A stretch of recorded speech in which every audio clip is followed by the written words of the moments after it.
Buttler బాబాయ్, ఏదేమైనా కానీ ఎస్ఆర్హెచ్ మంచి టీం. ఈ సీజన్ మనకి 4 పాయింట్లు స్పాన్సర్ చేసింది. ఇక దగ్గరుండి వాళ్ళని అస్సాం ట్రైన్ కూడా ఎక్కించినాం. లేకపోతే లాస్ట్ సీజన్ ఫైనల్ దాకా పోయినాం, ఈ సీజన్ ట్రోఫీ గెలుస్తాం అనుకుని వచ్చినట్టున్నారు. ఇలా పిల్లగాళ్ళకి బ్యాటింగ్ ఎట్లా చేయాలనో నువ్వు నేను సాయి సుదర్శన్ కలిసి చూపించినాం. బట్లర్ బాబాయ్, టైం బ్యాట్ నడుస్తుంది కాబట్టి అస్సాం పోతాను. నెక్స్ట్ సీజన్ మా టైం వస్తుంది కదా, అప్పుడు మిమ్మల్ని అందరిని అస్సాం పంపిస్తాం. కమిన్స్ అన్న, ఇప్పటికి కూడా మనం బాధపడాల్సింది ఏం లేదు. మనం ఇంకా అఫీషియల్గా ఎలిమినేట్ కాలేదు. మనకు మ్యాథమెటికల్గా ఇంకా ఛాన్స్ ఉన్నది. కిషన్ తమ్ముడు, అప్పుడెప్పుడో సీజన్ స్టార్ట్ అయినప్పుడు ఫస్ట్ మ్యాచ్లో 106 రన్స్ కొట్టినావు. ఇక అప్పటి నుంచి ఇప్పటిదాకా జరిగిన 9 మ్యాచ్లలో నువ్వు కొట్టిన రన్స్ 90. 3 సార్లు జస్ట్ 2 రన్లు కొట్టి అవుట్ అయినావు. ఒకసారి డక్ అవుట్, ఒకసారి 1 రన్ను. ఇక నువ్వు వచ్చి ఇంకా మనకు ఛాన్స్ ఉన్నదంటారావా? అట్లా కాదన్నా, జీటీ ఆర్సీబీ ఈ 2 టీమ్స్ కూడా వాళ్ళకు మిగిలిన 4 మ్యాచ్లు వరుస ఓడిపోవాలి. ఇక మనం కూడా మిగిలిన 4 మ్యాచ్లు వరుసగా గెలిచి నెట్ రన్ రేట్ కూడా ఇంప్రూవ్ చేసుకున్నావంటే క్వాలిఫై అయిపోతాం. Very simple. తమ్ముడు, వాస్తవం చెప్పాలంటే నువ్వు ఎప్పుడైతే ముంబై ఇండియన్స్ తోని రివ్యూ తీసుకోకుండా నీ అంతటా నువ్వే అవుట్ అని వెళ్ళిపోయినావో అప్పుడే మనం ఎలిమినేట్ అయిపోయినావు. మిగిలిన 4 మ్యాచ్లకు 4 గెలుచుడు కాదు, మీరు ఆడే ఆటకి 2 కూడా గెలుతామో లేదో డౌటు. ధోనిపై మెల్లగా మనల్ని కిందికి నెట్టి లాస్ట్ పొజిషన్ నుండి తప్పించుకుందామని చూస్తాడు. ఎస్, సిఎస్కే టీం 2025లో జరిగిన ఐపీఎల్లో తలా ధోని కెప్టెన్సీ చేస్తా అంటే కూడా టేబుల్ లాస్ట్లో ఉన్నది అన్న మాట నాకు రావద్దు. దానికోసం మీరే మాకు హెల్ప్ చేయాలి. మీరు గిట్లనే మీ స్టైల్ ఇంకో 4 మ్యాచ్లు ఆడిరంటే ఆటోమేటిక్గా మీరు మా కిందికి పోతారు. ధోని భాయ్, ఓకే, మేము 4కి 4 ఓడిపోయినామని అనుకుందాం.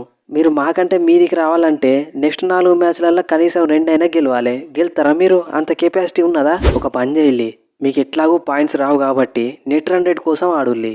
ఇప్పుడు మీ ఇద్దరు నెట్ రన్ రేట్ ఎట్లాగో ఆల్మోస్ట్ ఈక్వల్గానే ఉన్నది. కనీసం మిగిలిన మ్యాచ్లన్నా దగ్గర దాకానన్నా వచ్చి ఓడిపోవడానికి ట్రై చేయాలి. దాంతోనే మీ నెట్ రన్ రేట్ కొద్దిగా ఇంప్రూవ్ అయ్యి టేబుల్ లాస్ట్లో ఉండే పొజిషన్ నుండి తప్పించుకుంటారు. 10 మ్యాచ్లల్లో 504 రన్స్, సాయి సుదర్శన్కి ఆరెంజ్ క్యాప్. తర్వాత 3వ నెంబర్ల జాస్ బట్లర్ 10 మ్యాచ్లలో 470 రన్స్. బట్లర్ కిందనే కెప్టెన్ శుభ్మన్ గిల్ 465 రన్స్. మీ ముగ్గురు మధ్యలో నేను నలిగిపోతానా? ఒక్క ఆరెంజ్ క్యాప్ కోసం మీ ముగ్గురుతో పోటీ పడాల్సి వస్తుంది. ఇక వెనకకెళ్ళి కోహ్లీభాయ్ 2 సార్లు గెలిచిండు, సరిపోలే, ఇంకోసారి కావాలని మళ్ళీ వస్తాడు. ఆరెంజ్ క్యాప్ కోసం గింత కాంపిటీషన్ ఏ సీజన్లో చూడలే. కాంపిటీషన్ లేకుండా ఆరెంజ్ క్యాప్ గెలిస్తే ఏమవుతుంది స్కాయి? బట్లర్ అంటే మనోడే, కానీ సాయి సుదర్శన్, జైస్వాల్, గిల్లు వాళ్ళ టాప్ ఫామ్లు ఉన్నప్పుడు గెలిస్తేనే కదా కోహ్లీ అంటే ఏందో అర్థమయ్యేది. నేరాజీ, అసలు మ్యాచ్ అపోనెంట్స్తోనో నీతోనో నాకు అర్థమైతలేదు. ఇట్లాగూ మ్యాచ్లు గెలుస్తాను, క్వాలిఫై కూడా అవుతాం. జరంత టార్చర్ పెట్టుడు బంద్ చేయరాదు. అదేంది గిల్లు, నేను ఏది చేసినా మనల్ని ట్రోఫీ గెలిపించడానికే. నేను కావాలంటే కుర్చేసుకొని కూర్చొని కొబ్బరి బొండంలో నీళ్లు తాగుకుంటా ఉండలేనా? కానీ ప్రతి బాల్ని మానిటర్ చేసుకుంటా ప్లాన్లను చేంజ్ చేసుకుంటా మనల్ని గెలిపిస్తానా? నేరాజీ, మన ప్లేయర్లందరూ బౌండరీ లైన్ దగ్గర ఫీల్డింగ్ చేయమంటే భయపడతాళ్ళు. నువ్వు వచ్చి గంట సేపు వాళ్ళకి ఏదో చెవులో చెప్తానవాట. మేము ఇటు ఫీల్డింగ్ మీద కాన్సన్ట్రేట్ చేయాలా, లేకపోతే ఆయన చెప్పే స్టోరీ మీద కాన్సన్ట్రేట్ చేయాలా? మేము అక్కడ ఫీల్డింగ్ చేయమంటాళ్ళు. కావాలంటే ట్రోఫీ గెలిచినాక క్రెడిట్ మొత్తం నీకే ఇస్తా గానీ జరంత స్ట్రాటజిక్ టైంఅవుట్లో ప్లాన్లు చెప్పరాదు.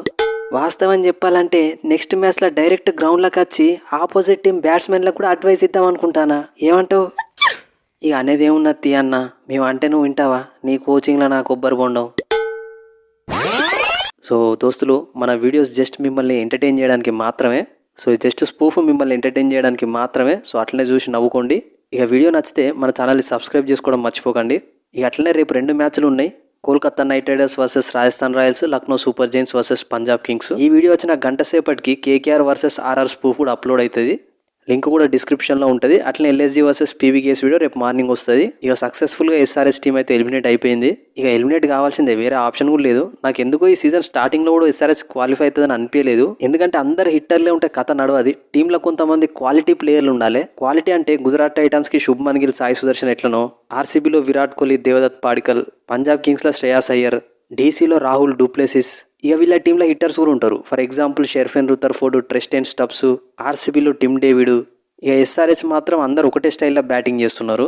టాప్ ఆర్డర్ చక్కగా ఆడకపోవడం వల్ల హెన్రీ క్లాసన్ కూడా కన్సిస్టెంట్గా ఆడలేకపోయిండు. బౌలింగ్లో కూడా భూవీని రిలీజ్ చేసి అదే ప్రైస్కి షమీని తీసుకున్నారు. షమీ ఏమో ఇష్టం ఉన్నట్టు రన్స్ ఇస్తాడు, భూవీ ఏమో అక్కడికి పోయి ఆర్సీబీని గెలిపిస్తాడు. ఎనీవే ఓడిపోతే అన్ని నెగిటివ్సే కనిపిస్తాయి, గెలితే అన్ని పాజిటివ్సే కనిపిస్తాయి. కాబట్టి మనం ఏం చేయలేము. ఇక కాకపోతే ఈ సీజన్ హైలైట్ ఏంటంటే స్క్వాడ్ కరెక్ట్గా లేని ఏ టీం అయినా కిందనే ఉన్నది. స్క్వాడ్లు మంచిగా ఉన్న టీంలన్నీ మీద ఉన్నాయి. మీరేమనుకుంటారో కింద కామెంట్ సెక్షన్లో చెప్పండి. నెక్స్ట్ వీడియోలో మళ్ళీ కలుద్దాం. Thanks for your love and support.